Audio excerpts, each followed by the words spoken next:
الحمدللہ وحدہ لا شریک لہ والصلاة والسلام علی من لا نبی بعدہ وعلی آلہ واصحابہ الذین اوفوا عہدہ اما بعد۔ تخصص فی العقائد الاسلامیہ کا ہمارا سبق جو توحید باری تعالیٰ کے متعلق چل رہا تھا، تو ہمارے سبق کا عنوان یہ تھا کہ اہل سنت والجماعت کا عقیدہ ہے کہ اللہ تعالیٰ موجود، بلا مکان، بلا جسم، بلا جہت ہے۔ اللہ تعالیٰ کے بارے میں یہ عقیدہ رکھنا کہ اللہ تعالیٰ حقیقتاً عرش پر رہتے ہیں، عرش پر مستوی ہیں، حسن فوق العرش ہیں، یہ عقیدہ رکھنا درست نہیں ہے۔ میں اپنے موقع پر آپ کی خدمت میں دلائل پیش کر رہا تھا، تو 10 آیات قرآنیہ پیش کی، 10 احادیث نبویہ پیش کی، اور آج آپ کی خدمت میں 10 دلائل عقلیہ اس عنوان پر پیش کروں گا تاکہ موقف کھل کر آپ کے سامنے آ جائے۔ یہ ہماری مجموعی طور پر دلیل نمبر 21 ہے اور دلیل عقلی نمبر 1 ہے۔ اللہ تعالیٰ خالق ہیں اور عرش مخلوق ہے۔ خالق ازل سے ہے، مخلوق ازل سے نہیں ہے۔ اگر یہ عقیدہ رکھ لیں کہ اللہ تعالیٰ عرش پر ہیں، تو سوال یہ ہوگا کہ جب عرش نہیں تھا تو اللہ تعالیٰ کہاں تھے؟ دلیل ذہن نشین فرما لیں۔ اللہ تعالیٰ خالق ہیں، مخلوق کا عرش ہے۔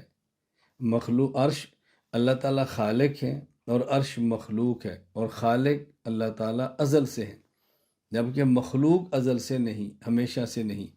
تو اگر یہ کہیں کہ اب اللہ تعالیٰ حقیقتاً حسن عرش پر ہیں، تو سوال ہوگا جب عرش نہیں تھا تو اللہ تعالیٰ کہاں تھے؟ دلیل نمبر 22 اور عقلی دلیل نمبر 2۔ اگر کوئی شخص اللہ تعالیٰ کو حقیقتاً عرش پر مستوی مانے، تو حقیقتاً مستوی علی العرش ماننے کی، حسن مستوی علی العرش ماننے کی 3 صورتیں ہیں۔ نمبر 1، اللہ تعالیٰ عرش کے محاذات میں ہوں، یعنی جتنا عرش ہے اتنے ہی الیاذ باللہ اللہ تعالیٰ ہوں۔ نمبر 2، اللہ تعالیٰ عرش سے متجاوز ہوں، یعنی عرش چھوٹا ہو اور اللہ تعالیٰ بڑے ہوں۔ نمبر 3، عرش سے کم ہو، عرش بڑا ہو اور اللہ تعالیٰ چھوٹے ہوں۔ 3 ہی صورتیں ہو سکتی ہیں۔ اگر اللہ تعالیٰ کو عرش کے محاذات پہ مانے، یعنی جتنا عرش ہے اتنے ہی اللہ تعالیٰ ہیں، تو اس کا نتیجہ نکلے گا کہ چونکہ عرش محدود ہے تو اللہ تعالیٰ کو محدود ماننا پڑے گا، جبکہ اللہ تعالیٰ محدود نہیں بلکہ اللہ تعالیٰ غیر محدود ہیں۔ اور اگر اللہ تعالیٰ کو عرش سے متجاوز مانے، یعنی عرش چھوٹا ہے، اللہ تعالیٰ بڑے ہیں، تو پھر اللہ تعالیٰ کی تجزی اور تقسیم ہوگی کہ اللہ تعالیٰ کے بعض اجزاء عرش سے باہر ہیں اور بعض اجزاء عرش کے اندر ہیں۔ اور یہ تجزی اور تقسیم ہمیشہ جسم کی ہوتی ہے۔ جسم حادث ہے، اللہ تعالیٰ کی ذات قدیم ہے، اس لیے یہ ماننا ناممکن ہے کہ اللہ تعالیٰ کچھ حصہ باہر ہے، کچھ حصہ اندر ہے، کہ اللہ تعالیٰ جسم سے پاک ہے، اس لیے صورت بھی ممکن نہیں۔ تیسری ہے کہ اللہ تعالیٰ عرش سے کم ہو، یعنی عرش بڑا ہو، اللہ تعالیٰ چھوٹے ہوں، یہ بھی ممکن نہیں۔ کیوں؟ ہمارا عقیدہ ہے اللہ اکبر، اللہ تعالیٰ ہر چیز سے، حتیٰ کہ عرش سے بھی بڑے ہیں۔ جب عرش کو مانیں گے بڑا، تو پھر اللہ کے بڑا ہونے کا عقیدہ یہ ختم ہو جائے گا۔ اس لیے یہ کہنا کہ اللہ تعالیٰ حقیقتاً اور حسن العرش پر ہیں، یہ درست نہیں ہے۔ دلیل نمبر 23 اور عقلی دلیل نمبر 3۔ اللہ تعالیٰ خالق ہیں جو کہ غیر محدود ہیں، اور عرش مخلوق ہے جو کہ محدود ہے۔ اگر اللہ تعالیٰ کو عرش پر مانا جائے تو غیر محدود کا محدود میں سمانا لازم آئے گا، جو کہ باطل ہے۔ پھر سمجھ لیں، اللہ تعالیٰ خالق ہیں جو کہ غیر محدود ہیں۔ اگر اللہ تعالیٰ کو عرش پر مانے تو عرش مخلوق ہے جو کہ محدود ہے، تو غیر محدود کا محدود میں سمانا لازم آئے گا، جبکہ یہ ناممکن ہے۔ دلیل نمبر 24 اور عقلی دلیل نمبر 4۔ اگر اللہ تعالیٰ کو حقیقتاً عرش پر مانے، حسن اللہ تعالیٰ کو فوق العرش مانے، تو اللہ تعالیٰ کے لیے جسم لازم آئے گا، کیونکہ حقیقی وجود کے ساتھ کسی چیز پر ہونا یہ جسم کی خاصیت ہے۔ اور اللہ تعالیٰ جسم سے پاک ہیں۔ کیوں؟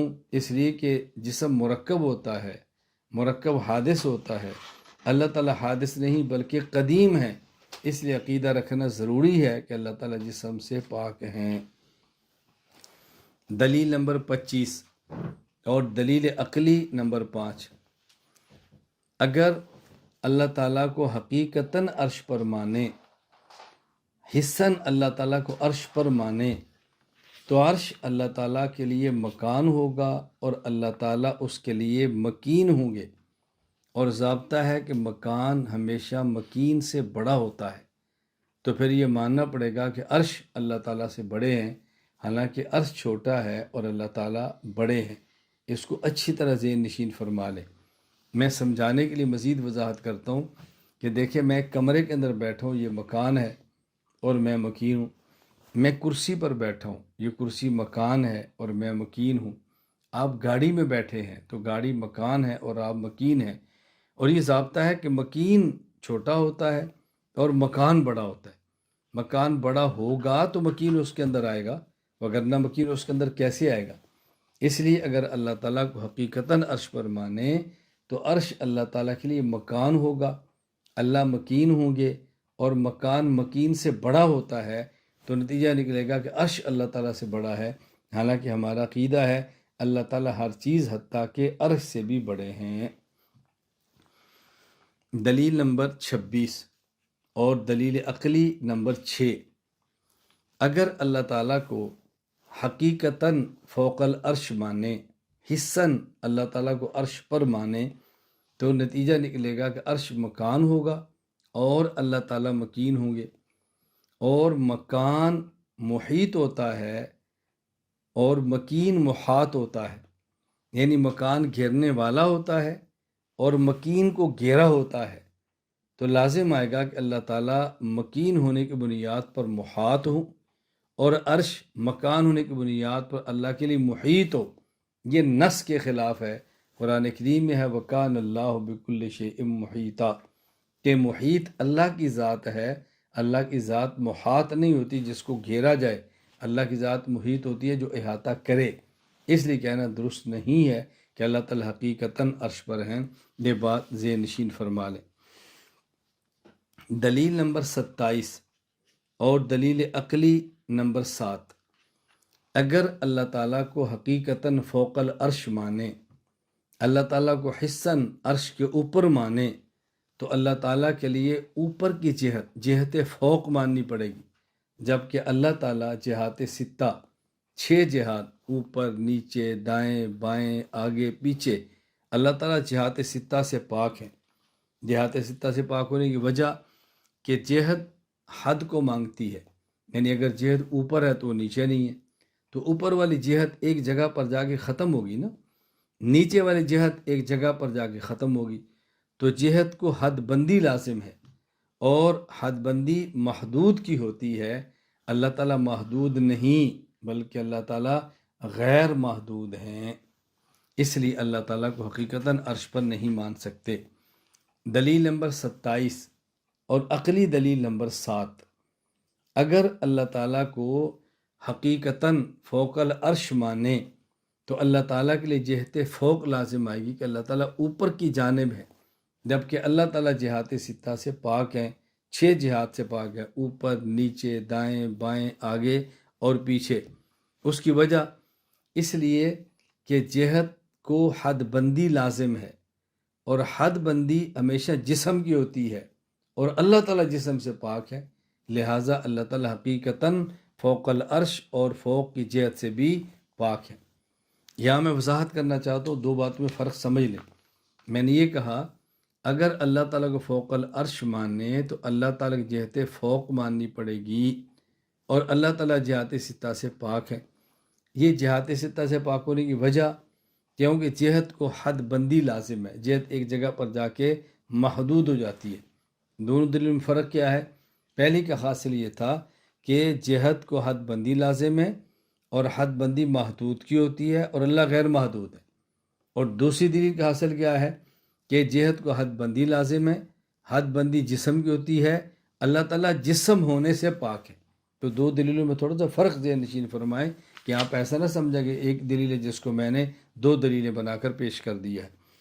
دلیل نمبر 29 اور دلیل عقلی نمبر 9، اگر اللہ تعالیٰ کو حقیقتاً فوق العرش مانے، اللہ تعالیٰ کو حقیقتاً عرش پر مانے، تو اس کا نقصان کیا ہوگا؟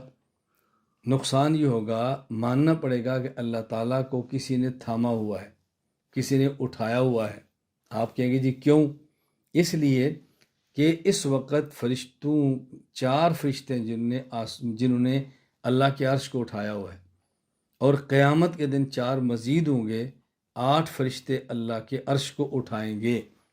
اب اگر اللہ تعالیٰ عرش پر ہوں، اس کا معنی یہ ہے کہ عرش پر اللہ ہیں، عرش کو فرشتوں نے تھاما ہے، تو گویا اللہ تعالیٰ کو فرشتے اٹھائے ہوئے ہیں، فرشتے اللہ کو تھام رہے ہیں، جبکہ قرآن یہ کہتا ہے اللہ تعالیٰ کو کوئی نہیں تھامتا، هو الحی القیوم، اللہ قیوم ہیں، اللہ سنبھالتے ہیں اور اللہ ہر چیز کو تھامتے ہیں۔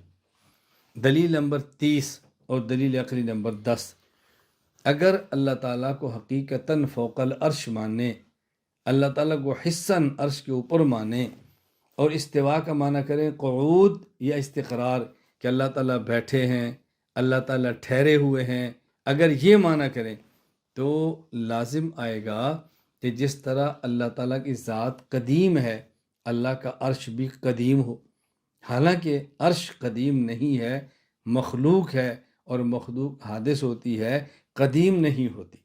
تو اللہ تعالیٰ کو حقیقتاً فوق العرش ماننے کی صورت میں اللہ کی ذات کے علاوہ عرش کو بھی قدیم ماننا پڑے گا، جبکہ اللہ کی ذات قدیم ہے، اللہ کی ذات اور اللہ کی صفات کے علاوہ کوئی بھی قدیم نہیں ہے۔ اس کو اچھی طرح ذہن نشین فرما لیں۔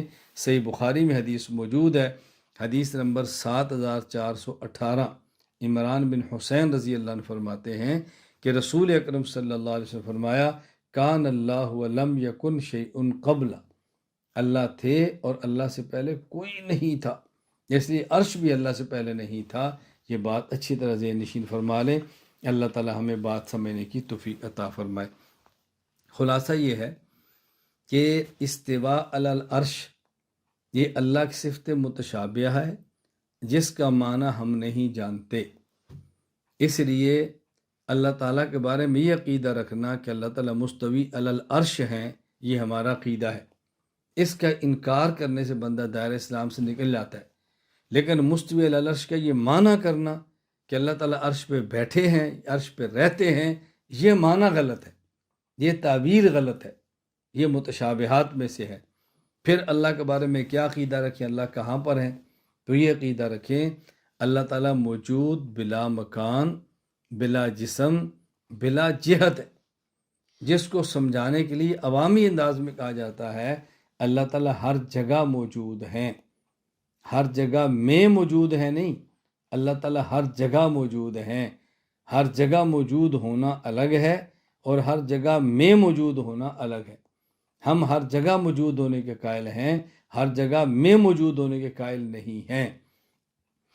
اس پر میں نے 30 دلائل پیش کیے ہیں، 10 آیات قرآنیہ، 10 احادیث نبویہ اور 10 دلائل عقلیہ۔ مزید میں انشاءاللہ غیر مقلدین کے موقف پر ان کے دلائل پیش کرنے سے پہلے اپنے موقع پر ہونے والے اعتراضات کے جواب بھی دوں گا، پھر مد مقابل کے دلائل بھی پیش کروں گا، پھر ان کے جوابات بھی پیش کروں گا، اور پھر اپنے اکابرین کی عبارات پیش کروں گا کہ جن کا یہی نظریہ ہے کہ اللہ تعالیٰ کی ذات ہر جگہ موجود ہے۔ میں انشاءاللہ قدیم اور جدید، عربی اور اردو تمام کتب کو، بہت ساری کتب پیش کروں گا تاکہ الجھن ہمیشہ کے لیے دور ہو جائے۔ اہل سنت والجماعت کے موقف پر اعتراضات کے جوابات سے پہلے ایک تمہید سمجھیں، اور اس کو سمجھنے کے لیے میں آپ کو کئی مثالیں دوں گا تاکہ بات اچھی طرح کھل جائے۔ میں دیانتداری کے ساتھ کہتا ہوں، اگر آپ نے میری اس ابتدائی بات کو سمجھ لیا، انشاءاللہ ثم انشاءاللہ اس عقیدے پر ہونے والا کوئی شبہ ایسا نہیں ہوگا کہ جس کا جواب آپ نہ دے سکیں، اور آپ کو شبہات پیدا بھی نہیں ہوں گے انشاءاللہ۔ تمہید کا خلاصہ بہت مختصر ہے، ایک ہی چیز کا اگر جسم ہو تو حکم اور ہوتا ہے، اور وہی چیز اگر بغیر جسم کے ہو تو اس کا حکم اور ہوتا ہے۔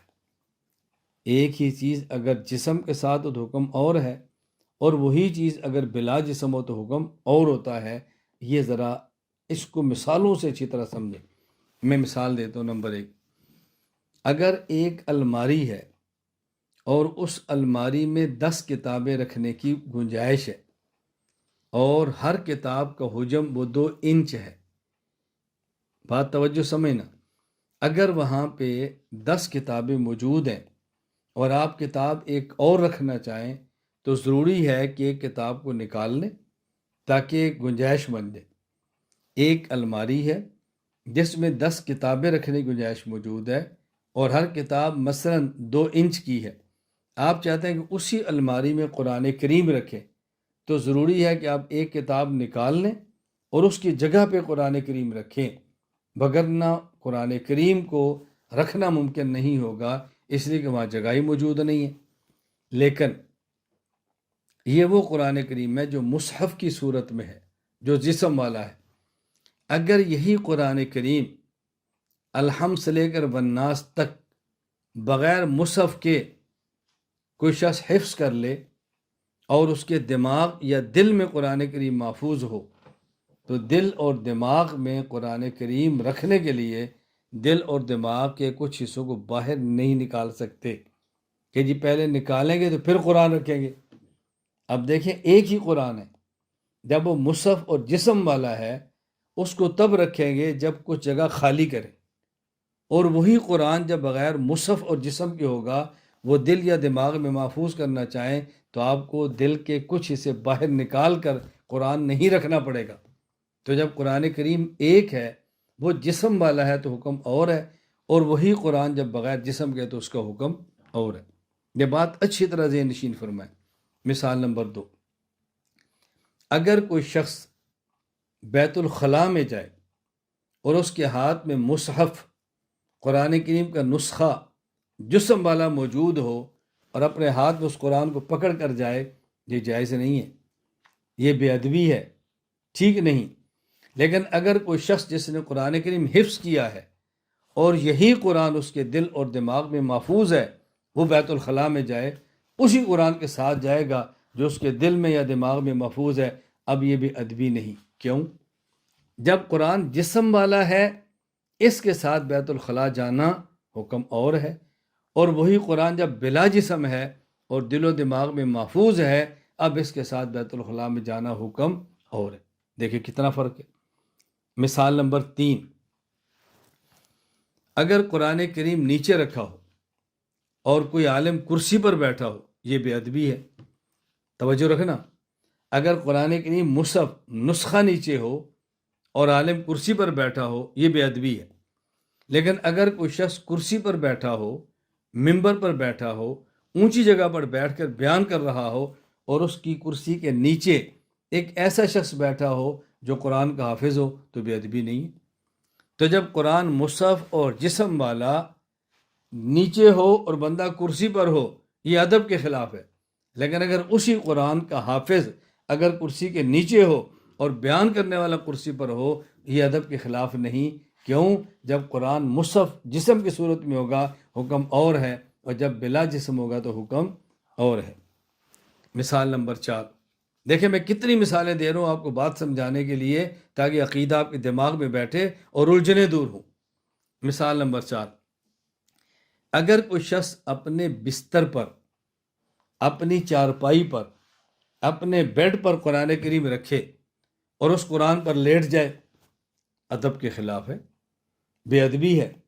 لیکن اگر کسی شخص کی بیوی قرآن کی حافظہ ہو اور بستر پر لیٹی ہو یا اپنی بیوی کے اوپر لیٹ جائے، یہ ادب کے خلاف نہیں۔ فرق کیا ہے کہ جب ویسے قرآن مصحف جسم والا تھا، اس کا حکم اور تھا، اور جب وہی قرآن عورت کے سینے یا دماغ میں چل کر محفوظ ہو گیا بغیر جسم کے، اب اس کا حکم اور ہے۔ تو قرآن بلا جسم ہے تو حکم اور ہے، اور جب بل جسم ہے تو حکم اور ہے۔ مثال نمبر 5 سمجھیں، اگر کسی شخص کی بیوی ہو، نکاح ہو، اور اس کی اہلیہ گھر میں آئے اپنے سسرال، اور اس نے اپنے ہاتھ میں قرآن کریم پکڑا ہو یا قرآن کریم سینے سے لگایا ہو، اور اس کا شوہر دین سے محبت رکھتا ہو، وہ فوراً جائے اور اپنی اہلیہ کے سینے سے قرآن کریم لے اور چومے، آنکھوں سے لگائے، کوئی معیوب نہیں سمجھے گا، کوئی اس کو برا نہیں سمجھے گا۔ لیکن اگر کسی شخص کی بیوی قرآن کی حافظہ ہو اور وہ گھر میں داخل ہو اور سیدھا جا کر اس بیوی کے سینے کو سب کے سامنے چومنا شروع کر دے، لوگ پوچھے کیا ہوا، کہ جی میں تو اندر قرآن ہے تو وہ چوم رہا ہوں، اب دیکھو اس کو لوگ بے عیب سمجھیں گے، عجیب بات ہے۔ کیوں؟ جب تک وہ قرآن جسم والا تھا، مصحف تھا اور غلاف میں لپٹا تھا، اس غلاف کو چومنے کا حکم اور ہے، اور جب وہی عورت کے سینے میں قرآن محفوظ ہے، اب اس عورت کے سینے کو غلاف سمجھ کر سب کے سامنے چومنا، میں قرآن کو چوم رہا ہوں، اس کا حکم اور ہے، یہ عیب ہے۔ دونوں میں اچھی طرح فرق سمجھیں۔ مثال نمبر 6، اگر کوئی شخص حالت جنابت میں ہو، اگر کوئی عورت حالت حیض میں ہو، حالت نفاس میں ہو، یعنی کوئی ناپاک وجود کے ساتھ ہو اور قرآن کریم مصحف ہو، جسم والا ہو، اس کے اوپر غلاف نہ ہو، اس قرآن کریم کو ہاتھ میں پکڑنا یہ گناہ ہے، حرام ہے، ناجائز ہے۔ لیکن اگر کوئی شخص حافظ ہے اور حالت جنابت میں ہے، عورت حافظہ ہے حالت نفاس میں ہے، مواری کی حالت میں، اب دیکھیں قرآن اور عورت کے جسم جمع ہے، اب گناہ نہیں ہے۔ کیوں؟ جب قرآن جسم اور مصحف والا تھا اب حکم اور تھا، اور جب قرآن بلا جسم ہے اب اس کا حکم بالکل الگ ہے۔ بات اچھی طرح ذہن نشین فرما لیں، اگر ایک ہی چیز بلا جسم ہوگی اس کا حکم اور ہے، اور اگر ایک چیز جسم کے ساتھ ہوگی تو اس کا حکم اور ہے۔ یہ بات اچھی طرح ذہن نشین فرما لیں تاکہ الجھن پیدا نہ ہو۔ اگر کسی شخص کے سینے میں قرآن موجود ہے تو آپ یہ نہیں کہہ سکتے کہ قرآن اس کے سینے میں حلول کر گیا ہے، قرآن کا اس آدمی کے ساتھ اتحاد ہو گیا ہے۔ توجہ سے بات سمجھنا، یہ کہنا حلول اور اتحاد کی تعریف سے ناواقف ہونے کی وجہ سے ہے، جہالت کی وجہ سے ہے۔ حلول اور اتحاد کا معنی کیا ہوتا ہے؟ دو چیزیں اکٹھی ہوں اور دونوں اپنا وجود برقرار رکھیں، یہ اتحاد ہوتا ہے۔ دو چیزیں اکٹھی ہوں اور ایک چیز اپنے وجود کو فنا کر دے، اس کو حلول کہتے ہیں۔ مثلا آپ آملیٹ بناتے ہیں، اس میں انڈا ہے، اس میں گھی ہے، اس میں ٹماٹر ہے، اس میں ہری مرچ ہے، اس میں آپ پیاز ڈالتے ہیں، جو اپنے ذوق کے مطابق جتنی چیز ڈالیں۔ یہ جب آملیٹ بنتا ہے، انڈے کا وجود الگ ہے، پیاز کا وجود الگ ہے، ٹماٹر کا وجود الگ ہے، ان کا وجود الگ ہے لیکن ہیں اکٹھے۔ یہ ہم کہیں گے کئی چیزوں کا اتحاد ہوا تو آملیٹ بن گیا۔ لیکن اگر ایک کپ پانی ہو، آپ اس میں چینی ڈالیں اور چینی اپنا وجود ختم کر دے، پانی میٹھا ہو جائے، تو یہ نہیں کہیں گے کہ چینی اور پانی کا اتحاد ہوا ہے، کہیں گے کہ چینی پانی میں حلول کر گئی ہے۔ تو حلول اتحاد کب ہوتا ہے؟ جب دو چیزوں کا جسم ہو۔ تو اگر قرآن کریم بغیر جسم کے ہو، کوئی اس کا حافظ ہو، تو کبھی نہیں کہتے کہ قرآن کا آدمی کے ساتھ اتحاد ہے یا قرآن کے آدمی کے ساتھ حلول ہوا ہے۔ حلول اتحاد کے لیے جسم ہونا ضروری ہے۔ میں نے ایک معمولی سی چھوٹی سی عبارت پیش کی ہے بطور تمہید کے، ایک ہی چیز اگر جسم والی ہو تو حکم الگ ہے، وہی چیز بلا جسم ہو تو حکم الگ ہے۔ اور اس پر میں نے 7 مثالیں دی ہیں، بات اچھی طرح سلجھ جائے۔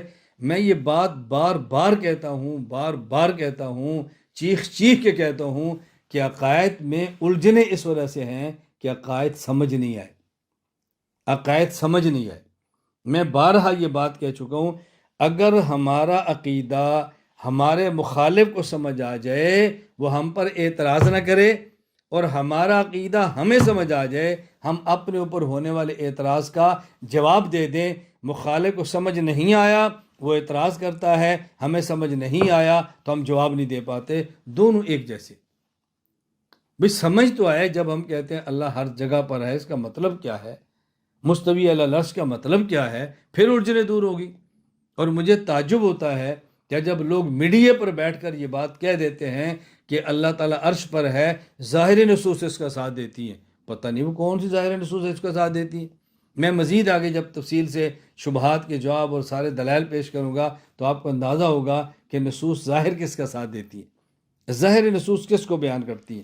اب ذرا مختصر مجلس میں اعتراضات آپ جواب سنیں، اب آپ کو جواب میں الجھن نہیں ہوگی۔ اعتراض کیا ہے؟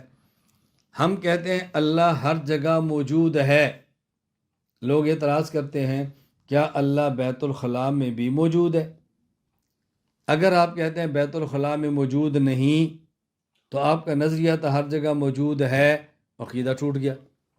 اگر آپ کہتے ہیں بیت الخلاء میں موجود ہے تو انسان کی زبان جل جائے کہ اللہ کے بارے میں یہ بات کہے، بے ادبی اور گستاخی ہے۔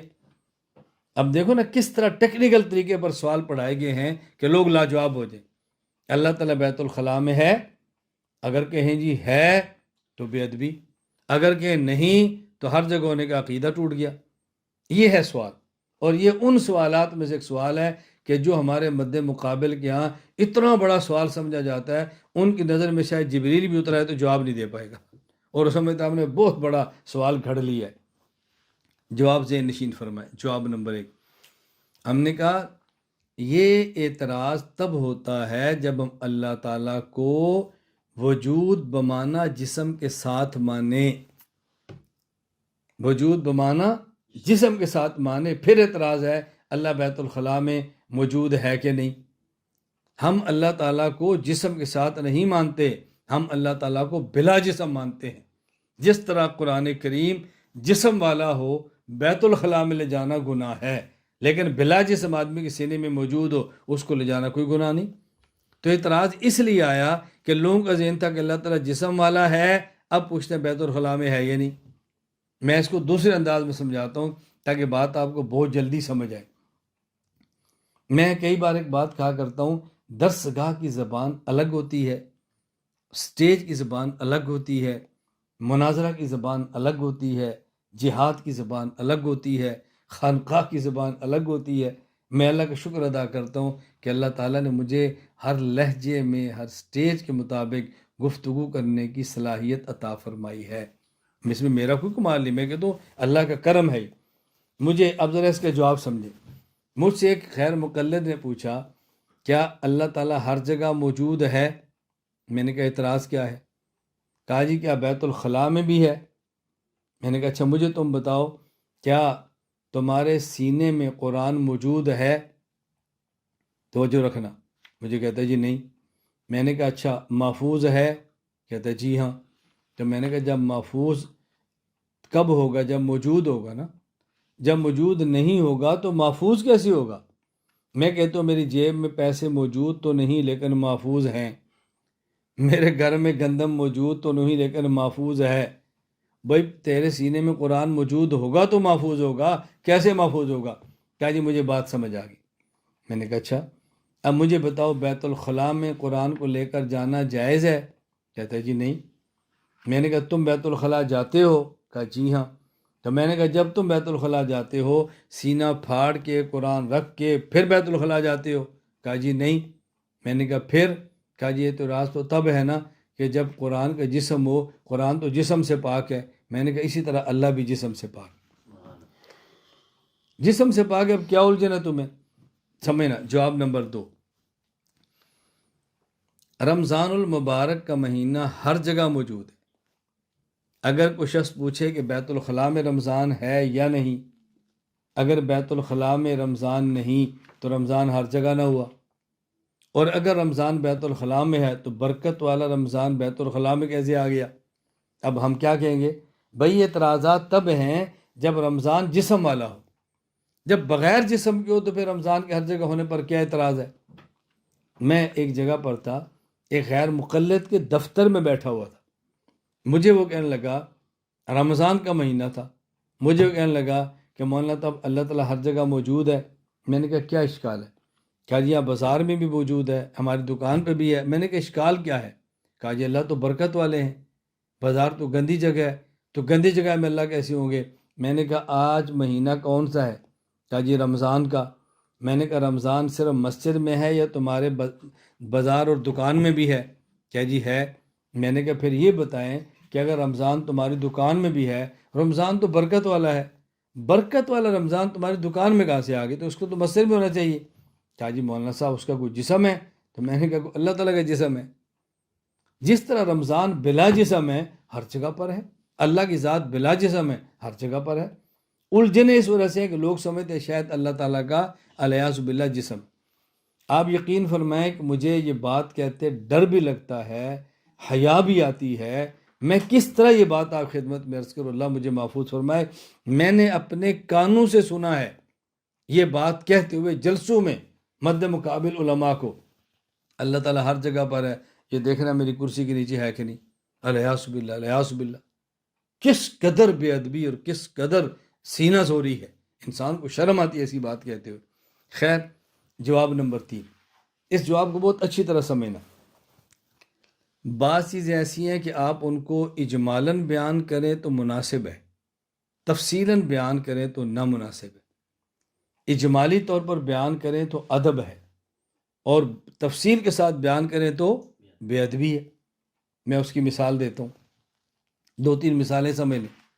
نمبر 1، اگر کوئی شخص اپنی بیٹی کا نکاح کرے اور اپنے داماد سے یہ کہے میں نے اس بیٹی کو بڑے ناز سے پالا ہے، بیٹا میری اس بیٹی کا خیال رکھنا، ٹھیک ہے، کوئی حرج نہیں ہے۔ اگر کسی شخص کی بیٹی کا نکاح ہو اور مسجد میں عوام الناس کے سامنے عالم ہونے والے شوہر سے بات کہے کہ دیکھو بیٹا میں نے اس خاتون کا تمہارے ساتھ نکاح کیا ہے، اس کے حقوق ادا کرنا، تو ٹھیک ہے، کوئی بات نہیں، مناسب ہے۔ لیکن اگر مجمع عام میں اس کے حقوق گنوانے شروع کرے، اس کو روٹی بھی دینا، کپڑا بھی دینا، اور آگے خامد اور بیوی کے درمیان جو معاملات ہیں اس کو بھی سب کے سامنے کہنا شروع کرے یہ اس کا حق ہے تو ادا کرنا، لوگ کہیں مولانا صاحب کیا ہو گیا آپ کو؟ باپ کے لوگ ہیں، تم کیسے باپ ہو؟ تمہیں حیا نہیں آتی اپنی بیٹی کے بارے میں ایسی باتیں کہتے ہوئے؟ اب دیکھو، یہ اجمالاً کہنا مناسب ہے اور تفصیلاً کہنا نامناسب۔ اچھا، اسی طرح مثال نمبر 2، اگر کوئی شخص یہ کہے کہ سر سے لے کر پاؤں تک، سر کے بال سے لے کر پاؤں کے ناخن تک پورے جسم کا خالق اللہ ہے، ادب ہے۔ اور اگر کوئی بیوقوف یہ کہنا شروع کرے کہ سر کے بال کا خالق اللہ، ماتھے کا خالق اللہ، آنکھ کا خالق اللہ، ناک کا خالق اللہ، پیٹ کا خالق اللہ، ران کا خالق اللہ، اب بعض اعضاء جس کا مجمع عام میں نام لینا انسان کی غیرت ہی زیب نہیں دیتی، اس کا نام لے کر کہے اس کا خالق اللہ، بتاؤ، خالق تو اللہ ہی ہے۔ اب کو بندہ گننا شروع کرے، یہ جو آنکھ کے خالق کون ہے اللہ، یہ منہ کے سوراخ کا خالق کون ہے اللہ، تو جسم کے سارے سوراخ گنوانا شروع کر دے مجمع عام میں، فلاں سوراخ کا خالق بھی اللہ ہے، اس سوراخ کے اندر فلاں چیز کا خالق بھی اللہ ہے، کیسے کہہ سکتے؟ تو اجمالاً کہنا ادب ہے اور تفصیلاً کہنا بے ادبی ہے۔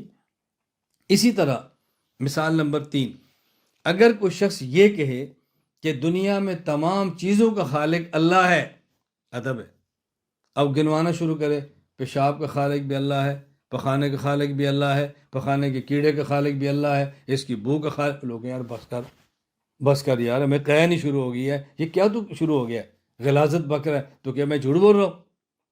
تو بعض چیز ایسی ہیں جس کو اجمالاً بیان کرنا ادب ہے اور تفصیلاً بیان کرنا بے ادبی ہے۔ میں بہترین اور بہت مضبوط دلیل قرآن کریم سے پیش کرتا ہوں، الجھن نہ ہو۔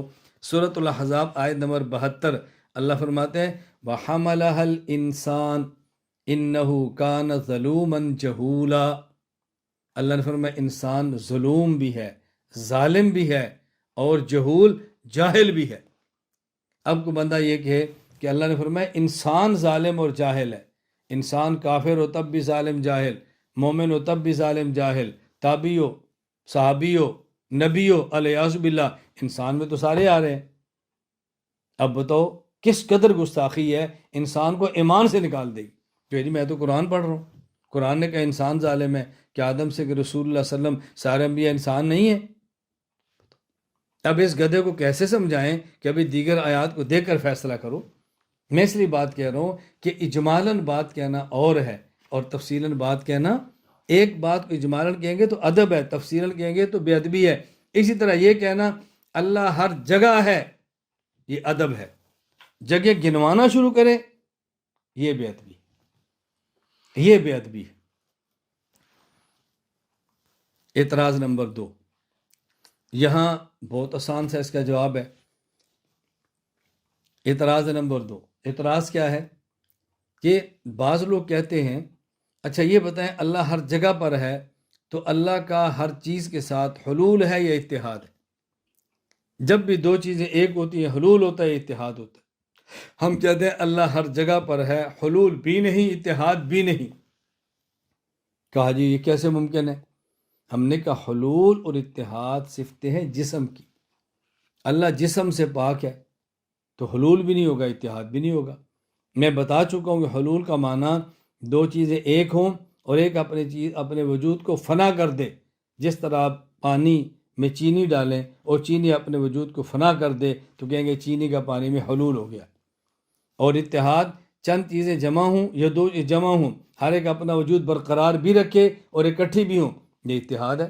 جس طرح آملیٹ ہے اس میں انڈا، گھی، آئل، سبز مرچ، کالی مرچ، ٹماٹر، پیاز، کئی چیزیں جمع ہوتی ہیں آملیٹ بنتا ہے. ہر ایک اپنا وجود الگ بھی ہے اور اکٹھے بھی.